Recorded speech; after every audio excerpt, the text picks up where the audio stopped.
যৌনতা থেকে আনন্দ অর্থাৎ রিলেশন, অর্থাৎ আমরা যদি আনন্দ শব্দটি খুঁজতে যাই, অর্থাৎ যেটাকে আমরা সর্বোত্তম আনন্দ বা আমাদের বায়োলজিক্যাল যে রিলেশন, অর্থাৎ এই বায়োলজিক্যাল রিলেশন থেকে আমাদের প্রতিটি সংস্কৃতির মধ্যে আলাদা আলাদা হয়ে থাকে। আর প্রতিটা সংস্কৃতিতেই এই যৌনতা বা দেহভিত্তিক এই রিলেশনটাকে এক এক সংস্কৃতিতে এক একভাবে প্রভাবিত করেছে, এক এক সংস্কৃতিকে এই যৌনতা এক একভাবে অ্যাকসেপ্ট করেছে। তবে চলুন আমরা আসলে যৌনতার ভিত্তিটা কি বা এই যৌনতা আমাদের জীবনে কতটুকু গুরুত্বপূর্ণ এ বিষয়ে আমরা আজকে কিন্তু কথা বলবো। দেখুন, জীবনটাকে যদি আপনি দেখেন, জীবনটাই মানে হচ্ছে একটি সহজাত প্রবৃত্তি। অর্থাৎ আপনি আপনার জন্মগতভাবে যে সহজাত প্রবৃত্তিতে বেড়ে উঠেছেন, সেই সহজাত প্রবৃত্তি আপনাকে কেবল একটি সর্বোচ্চ পর্যায়ে অনুভব করানোর জন্য একটা মাধ্যম মনে করিয়ে দেবে। তবে আসলে এটা আপনার জন্য খুব গুরুত্বপূর্ণ বিষয় নয়।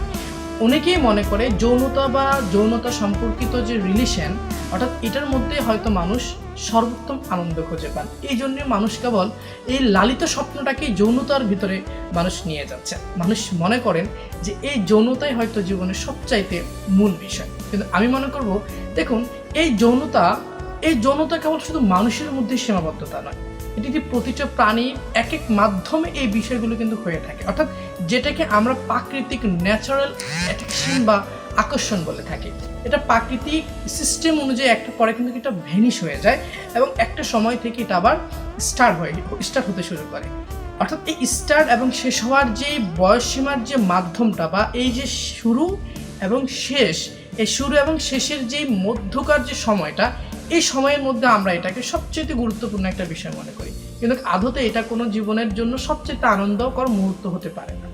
আমরা এই যৌনতাকে একটা লালিত স্বপ্ন মনে করি এবং এটাকে আমরা জীবনের মূল বিষয় মনে করি।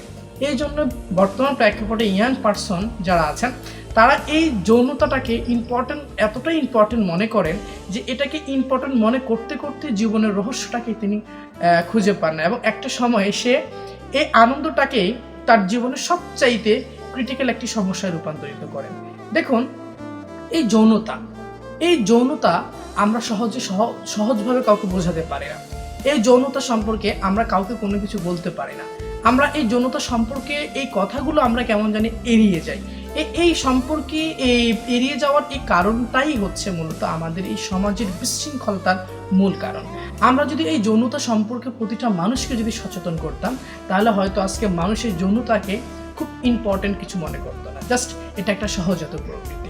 তবে সবচাইতে মূল ব্যাপার হচ্ছে বা সবচাইতে ইম্পর্টেন্ট ব্যাপার হচ্ছে আমি আমার জীবনটাকে কতটুকু আনন্দময় রাখতে চাই। আমার এই আনন্দকর এই আবেগগুলোকে আমি কতটা অ্যাক্টিভ রাখতে চাই বা কতটা সচেতন রাখতে চাই, এর জন্য আমার করণীয় কি? এই মাধ্যমটা ভাবার আগে আমাদেরকে যৌনতা এমনভাবে আঁকড়ে ধরে যে কারণে এই আনন্দটাকে পাওয়ার জন্য আমাদের ব্রেন কখনোই সেদিকে চিন্তা করতে অক্ষম হয়ে যায়। কখনো সক্ষম হওয়ার ভেরিফিকেশনটা, অর্থাৎ সক্ষম হওয়ার এই চিন্তাটা কখনোই আমাদের ব্রেন করতে চায় না।